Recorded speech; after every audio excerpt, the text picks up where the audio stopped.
사랑의 하나님, 주님의 은혜와 사랑을 감사드립니다.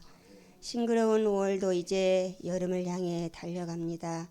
우리의 믿음도 푸르른 나무처럼 자라나게 하시고 오늘보다 나은 내일을 향해 노력하고 애쓰는 믿음의 성도들이 되게 하시며 주님과 늘 가까이 교제하며 사랑하는 주님의 기쁨이요 소망이 되는 예일교회 모든 성도들이 다 되게 하여 주시옵소서. 하나님 아버지, 바쁜 일상 속에서 주님을 잊고 살 때도 많습니다. 그러나 주님께서 깨워주시고 일으켜주셔서 예배드릴 수 있도록 인도해 주신 주님 또한 감사드립니다. 하나님 아버지, 스데반처럼 성령 충만하게 살아갈 수는 없을까? 목사님의 강렬한 외침, 성도들 향한 간절함, 그 말씀에 순종하지 못하고 늘 쫓기듯 살아가는 일상 속에서 주님과 교제하며 말씀과 기도와 찬양으로 새롭게 하셔서 거듭나게 하시고 주님의 자녀로서 온전히 살아갈 수 있도록 인도하여 주시옵소서. 하나님 아버지, 예일교회를 사랑하시고 이곳에 세워주신 주님, 빛과 소금의 역할을 감당하는 교회가 되게 하시고 내 이웃과 부모 형제를 사랑하라고 말씀하신 주님의 그 뜻을 이루어 드릴 수 있는 우리 교회가 되게 하여 주시옵소서. 아멘. 우리의 작은 섬김을 통해 지역이 변화되어지며 주님의 복음의 통로가 되게 하여 주시옵소서. 아멘. 오늘도 목사님 주시는 말씀 가운데 임재하시는 주님을 느끼며 은혜 받는 시간 되게 하여 주시어서 삶의 현장에서 그 말씀이 생각나게 하시고 문제와 사건 앞에 지혜롭게 해결해 나갈 수 있도록 인도하여 주시옵소서. 아멘. 하나님 아버지, 주님의 뜻과 섭리 가운데 우리 목사님을 예일교회에 세우시고 인도하시는 주님 감사합니다. 늘 영육간에 강건하게 지켜주셔서 성령 충만하게 지켜주시고 원하고 바라는 모든 일 우리 성도들과 함께 이루어 나갈 수 있도록 도와주시고 영력과 지력과 체력과 경제력과 인력을 허락해 주시옵시며 때때로 지치고 힘들 때에도 주님 위로하여 주시고 힘주셔서 주의 사역 잘 감당하실 수 있도록 인도하여 주시옵소서. 아멘. 하나님 아버지, 우리의 마음과 생각을 아시는 주님, 이 시간 우리의 심령을 어루만져 주시어서 성령 충만한 은혜 받는 시간 되게 하여 주실 것을 믿고 감사하며 예수님의 이름으로 기도했습니다. 아멘.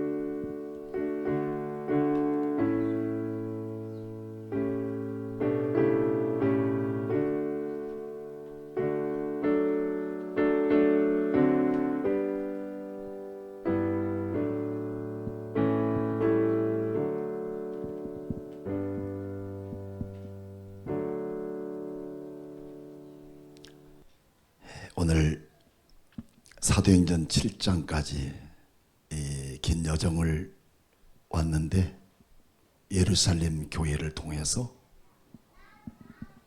거룩한 꿈을 꿔가는 일을 위해 7명의 집사를 선택하셔서 간혹 우리는 왜 납니까? 왜 내가 교회를 일할 집사야 합니까?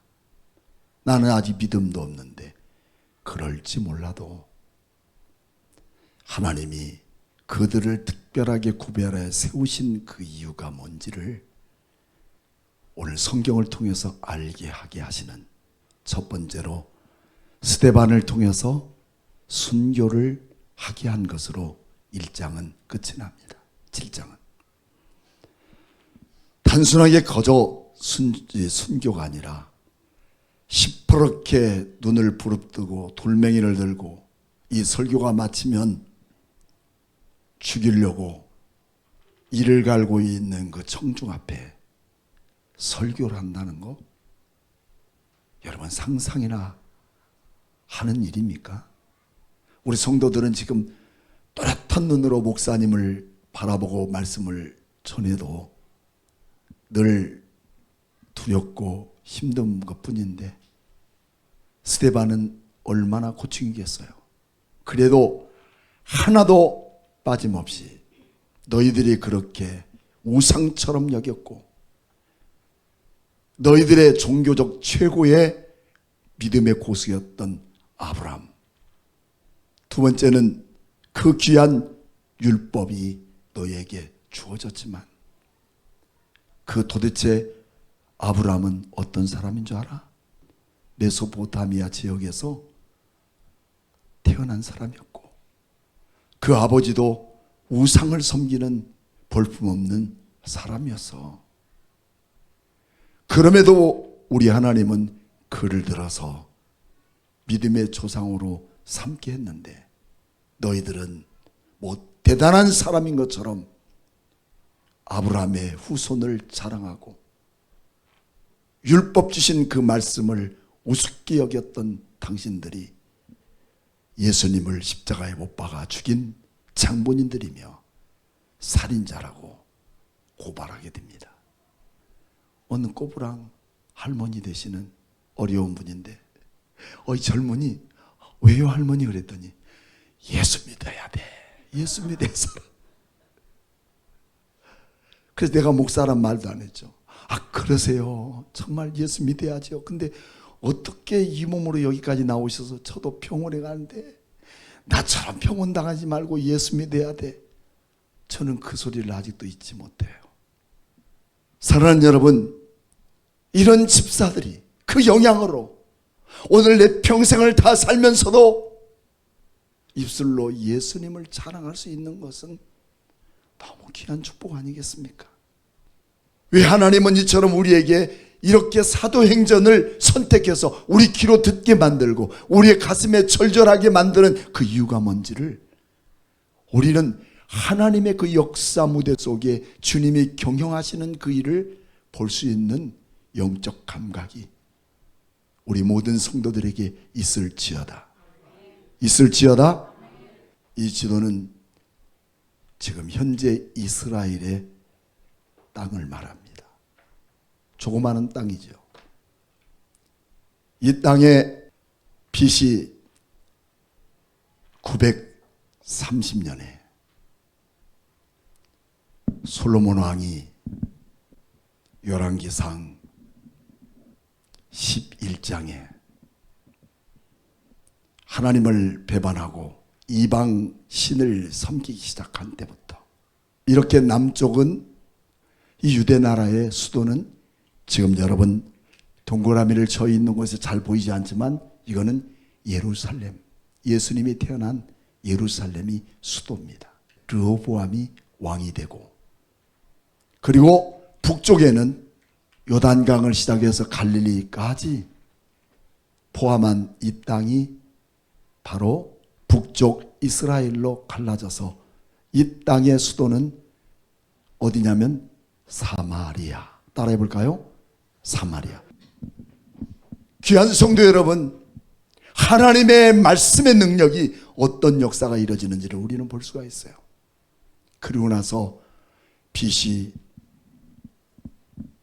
586년에 북쪽에 있는 아수르가 이처럼 사마리아 중심으로 한 북쪽 이스라엘을 집어삼켜버리고 맙니다. 그리고 절대로 이 사람들이 가지고 있는 하나님이라고 하는 이름조차도 기억나지 않도록 남자들을 다른 나라로 다 추방시켜버리고 그럼 남은 게 누가 있을까요? 어린아이들과 여자들만 남아있기 때문에 이 아수르 사람들 남자들이 다 내려와서 북쪽 이스라엘이라고 하는 이 땅 사마리아 전체를 혼혈 민족을 만들어버려요. 이스라엘이라는 나라 자체가 없어져 버려요. 그들 속에 하나님이라는 이름을 부를 수도 없도록 아수르의 남자들이 이처럼 사마리아 여자들을 한 명도 두 명도 아니 자기들의 마음에 걸리는 대로 자기 부인을 삼아 자식을 낳고 살아가게 만들었다는 거예요. 바로 이곳이 사마리아입니다. 우리 주님께서 반드시 승천하시기 전에 우리에게 부탁한 한 가지가 있어요. 그게 사도행전 1장 8절의 말씀. 같이 한번 읽어볼까요? 시작. 오직 성령이 너에게 임하시면 너희가 권능을 받고 예루살렘과 온 유대와 사마리아와 땅끝까지 이르러 내 증인이 되리라 말씀하셨어요. 그런데 오늘 8장 1절 말씀, 그러니까 1장 8절인데 반대로 바꾸면 8장 1절, 이게 오늘 말씀이에요. 8장 1절 말씀에 같이 한번 읽어볼까요? 시작. 그날에 예루살렘에 큰 박해가 있어 사도 외에는 다 유대와 사마리아와 모든 땅으로 흩어지니라. 아니 어떻게 1장 8절이 8장 2절과 이렇게 맥락이 같을 수 있을까? 자, 봅시다. 여러분 여기 앞에 PPT를 보십시오. 자, 예루살렘과, 지금 예루살렘입니다. 여기 예루살렘에서부터 지금 복음이 시작되는 거예요. 교회가, 첫 번째 교회가 시작되는 거예요. 예루살렘 교회가. 그리고 온 유대와, 지금 8장 1절에 똑같이 얘기하고 있죠. 그리고 그 다음 뭐예요? 사마리아와 8장에 똑같은 얘기하고 있어요. 또 땅끝까지 모든 땅에 흩어지게 하셨더라. 근데 왜 하필이면 하나님이 예루살렘도 있고 유대도 있고 뭐 홍해도 있고 다 있는데 왜 이렇게 추잡한 혼혈 민족이 낳은 사마리아 땅을 우리 주님은 지적하고 있는가 하는 겁니다. 여러분, 우리 여기서 대단해서 여기 여러분 예수 믿고 믿음으로 삽니까? 이렇게 볼품없이 새까맣게 혼혈되어 버린, 섞여버린 이 민족들을 이스라엘 백성들의 역사를 통해서 이 사마리아 땅은 아예 폐쇄되어 버린 거예요. 누구도 지나가지 않아요. 심지어 갈릴리로 지나가는 사람들마저도 이 땅을 밟아야 되는데 밟지 않고 요단강 기슭기로 죽으면 죽으리라고 생각하고 가야만 했던 것입니다. 그래서 우리 예수님이 첫 번째로 사마리아의 수가성 여인을 찾아갑니다. 예수님 왜 하필이면 그 더러운 지역을 갑니까? 주님은 그 자리에 가서 수가성에 있는 사마리아 여자를 만나 그에게 복음을 전하잖아요. 할렐루야. 왜 그럴까요? 주님은 뭐 대단한 사람 때문에 우리 주님이 여러분을 이곳에 오게 한 것이 아니라 지나간 어떤 과거가 있던 어떤 부정한 나의 모습이든 주님 내 모습 이대로 주님은 우리를 살리시고 구원하셔서 하나님의 거룩한 천국 백성을 되기 위한 것, 그것으로 끝내는 거 아니에요. 그 일로 인해 하나님의 거룩한 역사를 이루가기를 기뻐하심을 믿습니다. 왜? 여러분은 교회가 되기를 위해서. 저는 천국 가기 위해서 예수를 믿었다면 저는 예수를 믿지 않았을 것입니다.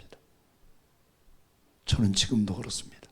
주님, 저 천국이 없다 해도 괜찮습니다. 천국 안 가도 지옥 간다 해도 괜찮습니다. 하지만 한 가지 중요한 것은 성경을 통해서 내가 알게 된 예수님, 그분 한 분으로 앞을 보지 않고 나의 삶을 보지 않고 내가 지금까지 어떻게 살았는가, 또 앞으로 어떻게 이 땅에서 살아야 멋지게 살 것인가 생각도 않고 기억도 않습니다. 주님 한 분으로 나를 만족합니다. 귀한 성도 여러분, 거기에 덤으로 우리 주님이 천국까지 주셨는데 그것이 나의 목적이라고 여기서 우리가 그것을 꿈으로 생각하고 있는가? 나는 그렇습니다. 우리 성도 여러분, 나 같은 자를 이렇게 사마리아 땅 같은 곳에서 태어났던 나를 찾아오신 주님 때문에 내가 주님을 위해 사는 여러분과 저가 되심을 믿습니까? 그 이상 더 바라겠습니까? 근데 주님은 왜 이 사마리아 땅이겠는가? 예루살렘에서부터 지금 저 꼭대기에 가려 보이지 않는 이 빨간 느낌표, 이곳이 어디냐? 따라해 볼까요? 안디옥. 안디옥 들어보셨어요? 이 땅이 드디어 세계 전 세계를 향하여 나가게 되는 복음의 전진 기지였던 거예요. 이게 하나님이 준비하신 곳이에요. 하나님이 선택하신 곳이에요. 이곳을 통해서 세계 열방의 주님의 복음이 땅끝까지 이르러 확산되어야 할 중요한 기지이기 때문에 이 사마리아를 밟지 않고서는 갈 수 없는 거예요. 여러분, 내 가족, 내 식구, 내 형제 사매를 구원하지 않고 여러분 예수 믿는 게 그렇게 뭐 당당하십니까?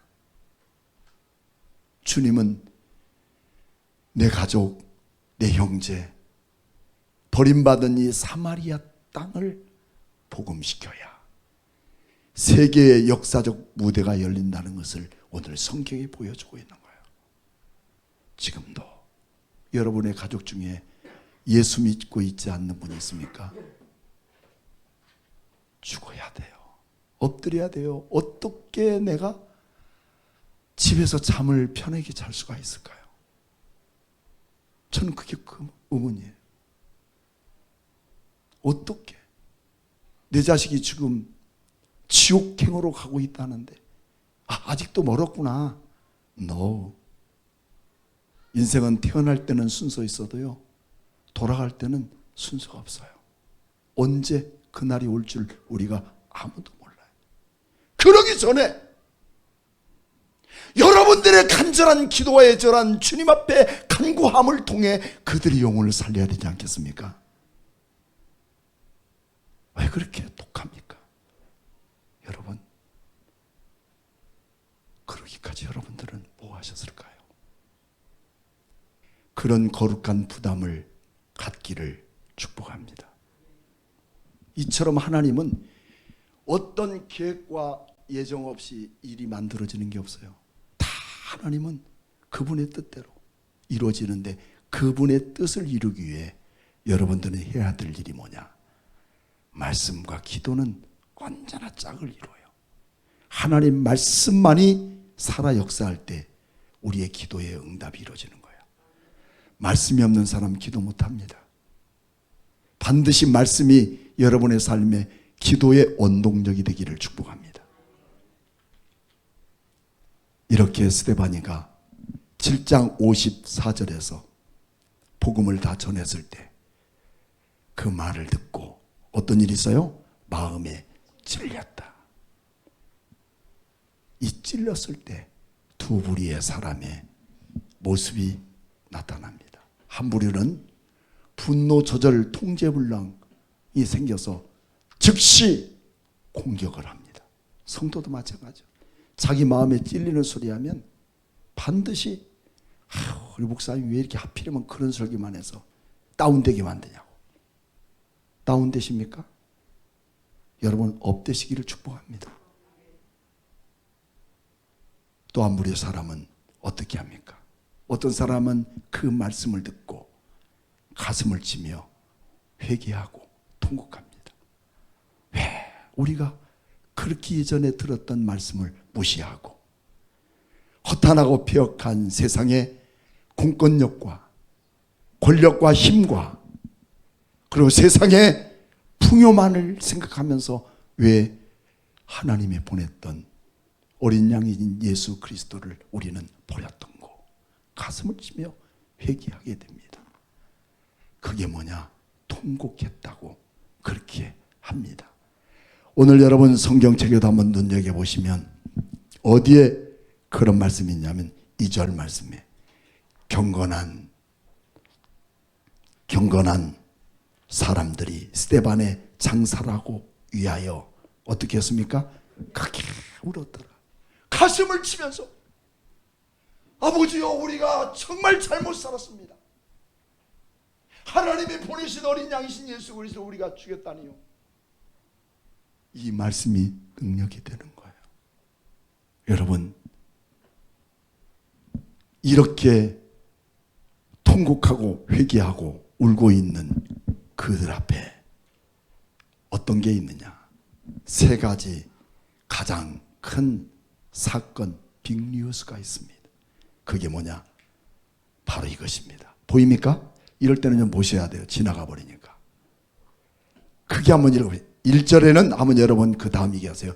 1절에는, 2절에는, 3절에는, 8절에는 이 세 가지가 오늘 여러분 복음이 확산되는 중요한 길로에서 소개하고 있는 빅뉴스입니다. 큰 박해. 여러분 그 큰 박해는 3절 말씀에 그 예수 믿는 모든 사람들을 전멸해버리겠다. 잔멸해버리겠다. 2절에는 이렇게 경건한 유대인들, 경건한 사람들이 회개하고 울었다는 것은 지금 뭐냐? 대상입니다. 지금 기뻐해야 할 너희들 울어? 이거는요, 생명 걸고 우는 거예요. 여러분 생각해 보세요. 울고 있는 그들이 왜 울까요? 회개하며 우리가 잘못 살았습니다. 당신처럼 우리도 살겠다는 그 각오와 확신을 가지고 울고 있는 겁니다. 그의 뜨거운 감동적인 고백을 통해서 이들은 울어대게 됩니다. 이 울음을 통해서 그들의 삶이 바꿔지게 되고 그런 숱한 핍박과 어려움 속에서 하나님은 이들을 통해 새로운 역사를 이루어가게 시작합니다. 그래서 여러분 회개라는 것은 그 인생의 삶이 바꿔지는 통로가 됩니다. 아멘입니까? 평생 가도 예수 믿으면서 울어본 적이 없습니까? 회개해 본 적이 없습니까? 여러분 그것을 회개해야 됩니다. 사무엘상 11장에는 사울이 폐위되고 그 다음에 사무엘하서 11장에는 다윗이 범죄 사건이 일어납니다. 우리아의 아내를 범한 사건으로 깨집니다. 그리고 열왕기상 11장에는 다윗의 아들 솔로몬이가 1,000명의 여자를 아내로 거느리다가 우상을 섬기고 망하는 그런 나라가 됩니다. 그리고 열왕기하서 17장에는 드디어 나라가 호세아 왕 때 복삭, 아까 봤죠? 어느 나라에? 아수르 나라에 망하고 말아버려요. 그래서 11장 어쩌면 그렇게 맥락이 같은지. 그래서 여러분 사무엘하서 11장을 찾아봅시다. 여기 있어요. 시간이 가니까 여기 찾아놨어요. 사무엘사 11장에는 이미 그가 다윗이 한 여인을 범한 사건 때문에 지금 누구를 보내냐면 나단 선지자를 보내요. 그런데 어찌하여 내가 여호와의 말씀을 업신여기고, 여기 보세요. 하나님의 종 나단을 12장 1절 말씀 보니까 여호와께서 나단을 통해서 다윗에게 보내매. 반드시 하나님은 선지자를 통해서 일하셨어요. 나단 선지자를 여호와께서 보내서 너는 반드시 다윗에게 이렇게 얘기하라. 그래서 말합니다. 어찌해서 네가 여호와의 말씀을 업신여기고 나 보기에 악을 행했느냐. 보입니까? 그리고 10절 말씀에도 이제 내가 나를 업신여기고 햇사람 우리아의 아내를 빼앗고 내 아내로 삼았은즉 네 집에 칼이 떠나지 않을 것이고 너의 아내가 세상의 모든 사람에게 창녀처럼 버림받게 될 것이라고 선포합니다. 여러분 다윗이 어떤 사람입니까? 천하를 움직일 수 있는 강력한 왕이잖아요. 근데 나단 앞에 푹 주저앉아서 울며 회개합니다. 많은 사람들의 고관이 다윗 왕이 어찌 이러십니까? 끌어일으켜도 여전히 요동치 않고 엎드려서 기도하고 울고 회개합니다. 그 성경이 어디 있느냐? 시편 51편 전체가 다윗 왕의 회개 시예요. 무슨 시라고? 회개 시예요. 자, 근데 문제는 다윗 왕이 여자를 범한 것을 우리 주님은 책망하지 않아요. 근데 책망을 덮어두는 건 절대 아닙니다. 아니고 뭐냐면 네가 여호와의 말씀을 업신여겼다. 여러분 복 받겠어요. 하나님 말씀을 소중히 여기기를 축복합니다. 목사님의 입에 떨어지는 말씀이 곧 하나님 말씀임을 믿습니까? 이 말씀을 업신여겼기 때문에 네가 너희 가정에 칼날이 떠나지 않을 것이고 너희 아내도 창녀가 되고 말 것이다. 외칩니다. 12장 한 절만 더 보겠습니다. 자, 그래서 다윗은 얼마나 하나님께 엎드려서 회개했던지 13절, 12장 13절 다윗이 나단에게 이르되 내가 여호와께 범죄했노라. 누가 범죄했다고요? 네가 범죄했지 않냐? 너 때문이야. 네가 그랬어. No, 아니었어요. 진짜 훌륭한 성도는 문제는 나 때문입니다. 자, 그런 것처럼 다윗이 이렇게 내가 여호와께 범하였노라 하며 나단이 다윗에게 말하되 그 회개를 보고 이 회개가 간단하지 않아요. 여기서 회개가 어디에 기록되냐면 시편 51편에 그대로 한 장 전체를 기록된 거예요. 여기는 한 절이지만 그때 나단이 다윗에게 말하되 여호와께서도 당신의 죄를 어떻게 했어요? 사하셨나니 당신이 죽지 아니하리와 이로 말미암아 여호와의 원수가 크게 비방할 거리를 얻게 하였으니 당신이 낳은 자식이 반드시 죽으리라. 당신이 범죄로 낳은 자식은 죽지만 너는 반드시 살 것이다. 그렇게 하신 겁니다. 자, 시편 51편 17절 말씀 같이 한번 읽어볼까요? 시작. 하나님께서 구하시는 제사는 상한 심령이라. 하나님이여 상하고 통회하는 마음을 주께서 멸시하지 않으시나이다. 여러분 그렇습니다. 여러분이 주님 앞에 나올 때, 주님 앞에 거룩한 제사를 드릴 때, 하나님 앞에 예배 드릴 때 문제는 남 때문이기 때문에 우리가 시험 드는 거야. 평생 살아가면서 시험이 내 안에 없을지어다. 아멘입니까? 왜 시험 드느냐? 그것은 나는 괜찮은데 다른 사람 때문이라는 거야. 근데 오늘 다윗은 주님 상한 심령입니다. 내가 주님 앞에 상하고 통회하는 마음을 주께서 멸시하지 않으시고 내가 이렇게 통곡하고 회개하는 마음을 주님은 받으셨습니다. 여러분 얼마나 멋지십니까? 여러분 이렇게 다윗은 회개할 때 그 회개로 인해서 하나님의 새로운 역사의 무대가 열려지는데 사마리아를 발판 삼아서 주님의 복음의 통로가 열어지는 역사가 이렇게 경건한 유대인들이 울며 회개하고 새로운 마음과 다짐으로 내가 죽으면 죽으리라는 마음으로 내가 주님의 복음을 들고 어디든 가오리라는 그 심령 때문에 하나님의 나라가 이루어지고 있다는 사실을 기억하면서 오늘 여러분들에게도 우리의 꺼리끼는 모든 것 회개하고 하나님의 쓰임받는 거룩한 능력의 도구들이 되기를 주님의 이름으로 축복합니다.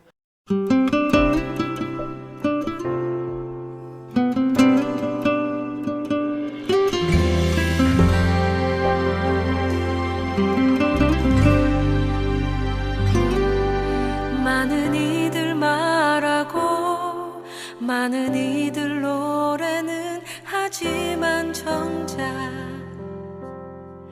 가지 않는 길 두려운 생각보다 많이 힘들고 험한 길보단 그저 말로만 가려기에 점점 멀어져만 가네. 내게 생명 주었던 그 길 점점 이용하려 하네.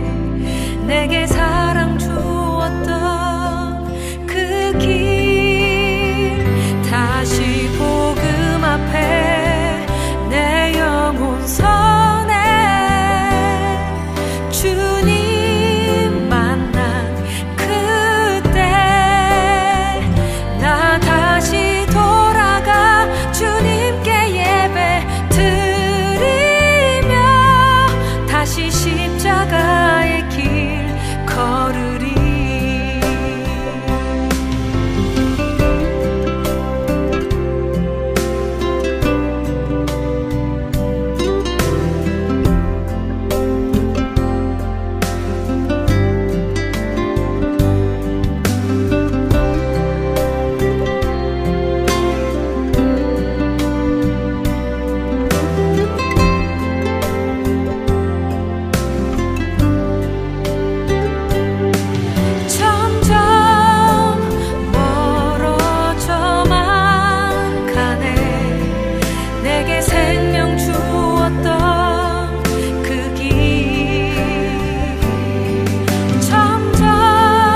주님 만난 그때 나 다시 돌아가 주님께 예배 드리며